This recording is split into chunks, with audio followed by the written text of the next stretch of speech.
सो hi guys, स्वागत है आपका psychology of money book summary के सेकंड पार्ट में।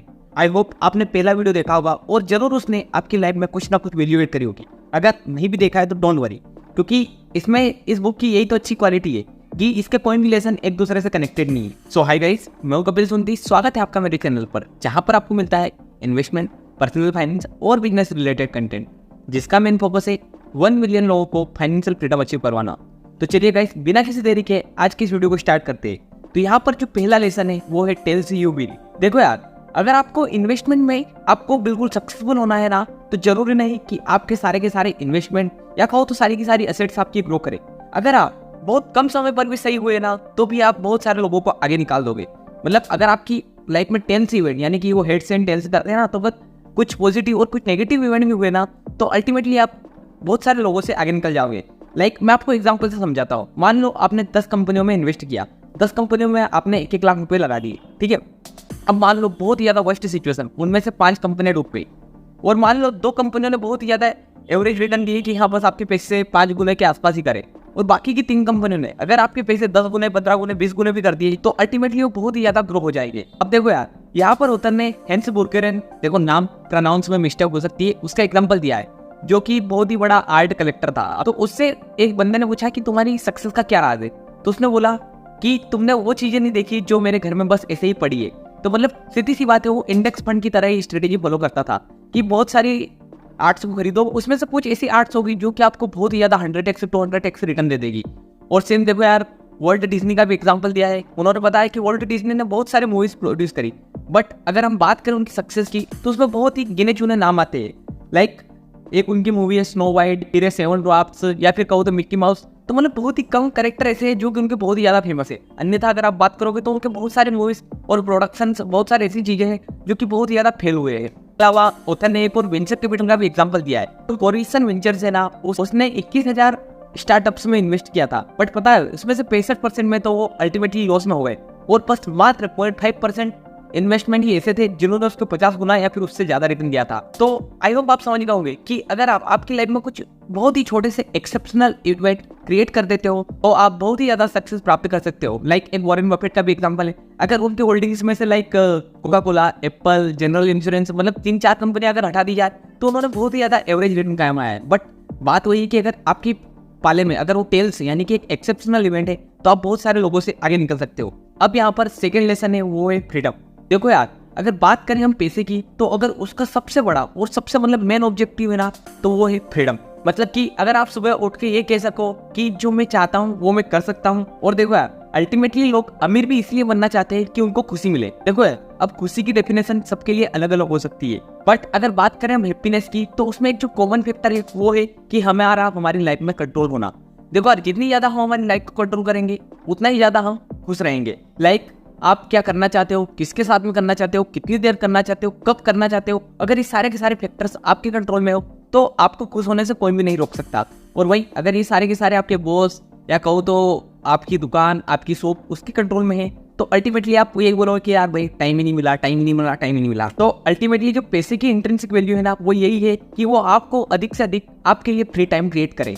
इसके अलावा मेरे हिसाब से पैसा वो जस्ट नंबर की ही तरह है। तो चलो यार, इसको भी हम एग्जांपल से समझते हैं। देखो, मान लो आपके पास में थोड़ा सा पैसा है, तो आपको जैसे ही आपके घर में थोड़ी सी इमरजेंसी आई, आपका लड़का बीमार हो गया, आप बीमार हो गए, तो आपको किसी के पास में दर ठोकरें नहीं खानी पड़ी।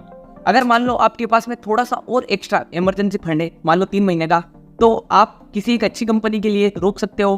कहीं ऐसा नहीं कि आपकी जॉब चली गई तो आपको जस्ट ही कंपनी ज्वाइन करनी पड़ेगी, नहीं तो आपके लाने पड़ जाएंगे। और मान लो आपके पास में 1 साल 2 साल का है, तो आप बहुत ही ज़्यादा फ्लेक्सिबल जॉब्स वगैरह कर सकते हो, और जो आपकी लाइफ का जो पैशन है उसको आप फॉलो कर सकते हो। तो बस बात ये है कि अगर आपके पास में पैसा है, तो वो अल्टीमेटली आपकी लाइफ का कंट्रोल आपके हाथ में देगा। और यहाँ पर देखो, ऑथर ने एक म्यूजिशियन का एग्जाम्पल दिया था कि वो म्यूजिशियन बताता है कि उसने बस साल के वो $20,000 ही कमाता था, बट उसने 2 साल में $1,200 बचा लिए, और उसके बाद में उसने कभी भी पैसों के लिए काम नहीं किया, और अपना जो पैशन म्यूजिक था ना उसको फॉलो किया, और अल्टीमेटली उसमें उसने सक्सेस प्राप्त करी। तो बस यहाँ से अल्टीमेटली यही लेसन है कि पैसे ही बस आपकी लाइफ में आपका कंट्रोल दे सकते हैं। चलिए अब थर्ड लेसन की ओर चलते हैं, जो कि है मेन इन कार पिराटो। देखो यार, जब भी आप ट्रैफिक में या कहो तो कहीं पर भी एक अच्छी कार देखते हो ना, तो कभी भी ये नहीं सोचते होंगे कि इसको चलाने वाला बंदा कितना कूल होगा, बट आप ये जरूर सोचते होंगे कि काश ये गाड़ी मेरे पास होती है, अगर ये मेरे पास होती है तो बस लोग मुझे बहुत ही ज़्यादा अमीर और बहुत ही ज़्यादा कूल समझते हैं।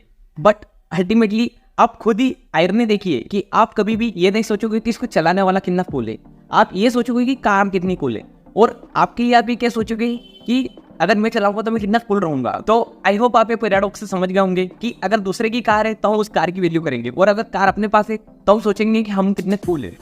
तो देखो यार, यहाँ पर ऑथर का कहना है कि कार खरीदना हमारा मेन ऑब्जेक्टिव नहीं है। हमारा मेन ऑब्जेक्टिव है कि लोगों की नज़र में हमारी इज्जत बढ़े या फिर लोग हमारी ज़्यादा से ज़्यादा प्रशंसा करें।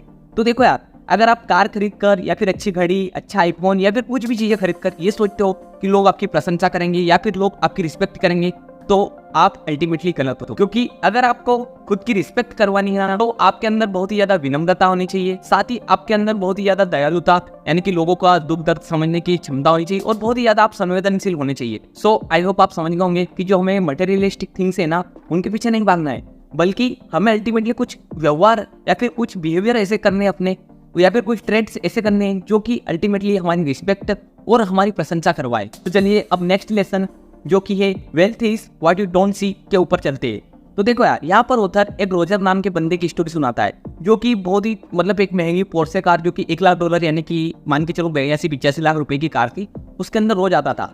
फिर क्या हुआ कि अचानक वो एक दिन होंडा कार में आया। अब उसके बाद में वो अगले हफ्ते आया, फिर अगले हफ्ते आया, तो ऑथर उसके पास में गया, बोला भाई तेरी वो पोर्शे कार ना गई।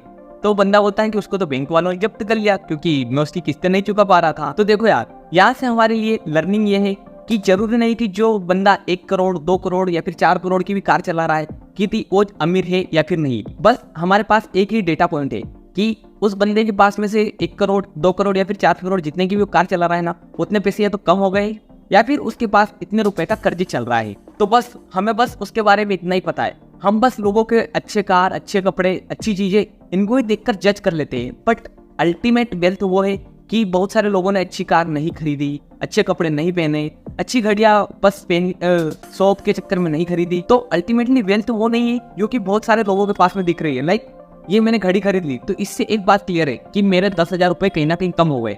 ये नहीं, अगर मैं 10,000 रुपए कहीं और इन्वेस्ट करता तो हो सकता है अल्टीमेटली मैं इससे ज्यादा रिटर्न कमा सकता था।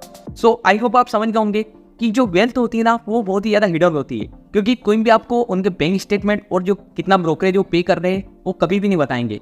अल्टीमेटली बस आप उनका दिखावा ही देखोगे। और देखो यार, जो भी बोलता है ना कि मुझे करोड़पति बनना है, मुझे अरबपति बनना है, तो अल्टीमेटली उस बंदे का पता है गोल क्या है। उस बंदे का गोल ये है कि वो 1 करोड़ रुपए खर्च करना चाहता है, ये नहीं कि उस 1 करोड़ से 2 करोड़ 10 करोड़ 100 करोड़ रुपए करना चाहता है।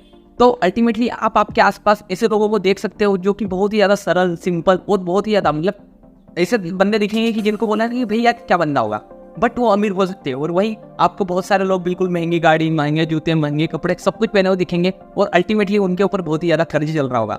और एक बार मैं आपको ये लिटरली एक रियल लाइफ इंसिडेंट से समझा सकता हूँ, जहाँ पर मैं अभी इंटर्नशिप के लिए कंपनी के इंटरनल ऑडिट पे जाता हूँ ना, तो वहाँ का जो मालिक है ना, वो मतलब बहुत ही ज्यादा सिंपल रहता है। मैंने तो कभी उनके हाथ में मतलब घड़ी, सोने की चेन वगैरह कुछ भी नहीं देखा, बट अल्टीमेटली वो बहुत सारी संपत्ति के मालिक है। तो आई होप आप समझ गए होंगे कि वेल्थ तो वो है जो कि लोगों को दिखती नहीं है, जबकि जो हम दिखावा कर रहे हैं वो तो हम इसलिए कर रहे हैं ताकि हमारा एक स्टेटस या फिर लोग हमारी रिस्पेक्ट करें, इसलिए कि हम दिखावा करते हैं। तो हमें इस दिखावे की जो दुनिया है ना, उससे कहीं ना कहीं हमें दूर रहना है। चलिए अब नेक्स्ट लेसन की तरफ चलते हैं, वो है सेव मनी।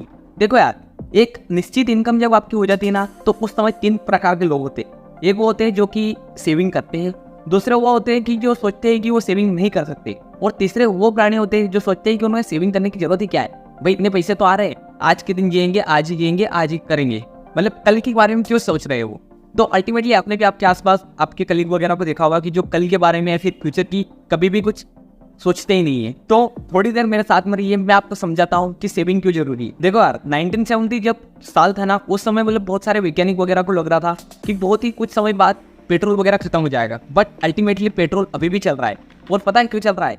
ये नहीं कि हमने बहुत सारा पेट्रोल खोज लिया है, बल्कि पेट्रोल इस समय अभी तक इसलिए चल रहा है क्योंकि हमने बहुत ही ज्यादा एफिशिएंट वे ढूंढ लिए है कि उस पेट्रोल या फिर डीजल को कैसे यूज करना है, ताकि हम बहुत ही कम पेट्रोल और डीजल की खपत में ज्यादा से ज्यादा आउटपुट ले सकें। और देखो यार, मान लो आप एक इंसान हो जो कि मान लो 12% रिटर्न कमाता है, और मान लो मैं 8% रिटर्न कमाता हूँ, और मान लो अपन दोनों की मंथली इनकम एक जैसी है, बट मेरी एक्सपेंसेस आधी है और आपकी एक्सपेंसेस मेरे से ज्यादा है। तो अल्टीमेटली मैं मेरी लाइफ में ज्यादा कंट्रोल मेरा रहेगा, ना कि आपका आपकी लाइफ में ज्यादा रहेगा। भले से ही आप इन्वेस्टिंग के लेवल पे मेरे से बहुत ही ज़्यादा जीनियस बंदे हो सकते हो, बट अल्टीमेटली अगर बात आएगी सेविंग की या फिर बात आएगी कि आप कितने पैसों में अपना गुजारा कर सकते हो, तो उसमें अल्टीमेटली मैं ही आपके आगे निकलूंगा। और अल्टीमेटली जब लॉन्ग टर्म में देखा जाएगा ना, तो मेरी वेल्थ आपसे कई गुना ज़्यादा कंपाउंड हो जाएगी। और देखो यार, जब मान लो एक मतलब लेवल वाली इनकम हो जाती है ना, लाइक 1 लाख रुपए पर मंथ, 2 लाख रुपए पर मंथ, तो उसके बाद में जो चीज़ें मतलब कि अपने ईगो को सेटिस्फाई करती है ना, उन्हीं चीज़ों के नीचे की जो चीज़ें होती है ना, वही अपने लिए नीड्स होती है। लाइक मान लो आप 1 लाख पर मंथ कमा रहे हो, तो आपका ईगो होगा कि मैं तो बिल्कुल जा रहा H&M वगैरह के कपड़े ही पहनूंगा, बट अल्टीमेटली अगर आप आपकी ईगो से नीचे के कपड़े पहनते हो तो वही आपकी नीड है। अब ये क्या है कि जो चीज़ें हैं ना, ये तो सारा का सारा छला हुआ है, जो कि बस आपको दिख रहा है कि आपके पास में बहुत सारा पैसा है तो क्या करो, मतलब वो बोलते हैं ना खाली दिमाग शैतान का घर, तो वैसे ही अगर बहुत सारा पैसा है तो क्या करो, खत्म करो। तो अल्टीमेटली हमें यहाँ पर मतलब रीज़न नहीं ढूंढना है पैसे सेव करने के। बहुत सारे लोगों के पास में रीज़न रहती है, लाइक उन्हें घर के लिए सेविंग करनी है, या फिर हो सकता है उन्हें नई कार के लिए सेविंग करनी है, या फिर उन्हें रिटायरमेंट के लिए सेविंग करनी है। बट अल्टीमेटली हमें बस कुछ पैसे तो ऐसे ही सेव करने चाहिए कि बस ऐसे ही सेव कर रहे हैं। क्योंकि मान लो आपका रिटायरमेंट प्लान किया, ठीक है, आपका रिटायरमेंट आता है साल 2020 में, कोविड के बिल्कुल बीचों बीच। अब मान लो आपको उस टाइम पर पैसों की जरूरत है, तो आपको आपकी इन्वेस्टमेंट को बहुत ही कम वैल्यू पर बेचना पड़ जाएगा। बट वही अगर मान लो आपके पास में थोड़ा सा पैसा एक्स्ट्रा रखा है, तो आप आराम से आपकी ज़िंदगी का लिवरेज और कंट्रोल आपके हाथ में रहेगा। तो देखो यार, सेविंग करने के लिए कोई ना कोई कारण मत ढूंढो, बस ऐसे ही सेव करते रहो, क्योंकि जो सेविंग है ना, वो कहीं ना कहीं आपको फ्लेक्सिबिलिटी देगा। और इसके बारे में हमने पहले बात कर लिया कि अगर आपके पास में थोड़ा इमरजेंसी फंड है, तो आप कैसे एक अच्छी जॉब की जगह पे जा सकते हो, ना कि एक घटिया से घटिया जॉब में अटक सकते हो। चलिए अब नेक्स्ट लेसन पर चलते हैं, जो कि है रीजनेबल रेशनल। देखो यार, स्टॉक मार्केट में एक दिन में पैसे बनाने के चांसेस है 50-50%, मतलब या तो आपके पैसे डूबेंगे या फिर आपके पैसे बनेंगे। वहीं अगर बात करें हम 1 साल की, तो 1 साल में हमारे चांसेस है 68% चांस है कि हम अपने पैसे बना लेंगे। और वही बात करें अगर हम 10 साल की, तो 10 साल में हमारे 80-90% चांस है कि हम पैसे कमा ही लेंगे। और अगर बात करें हम 20 साल की, तो 20 साल में स्टॉक मार्केट ने कभी भी नेगेटिव रिटर्न नहीं दिया है।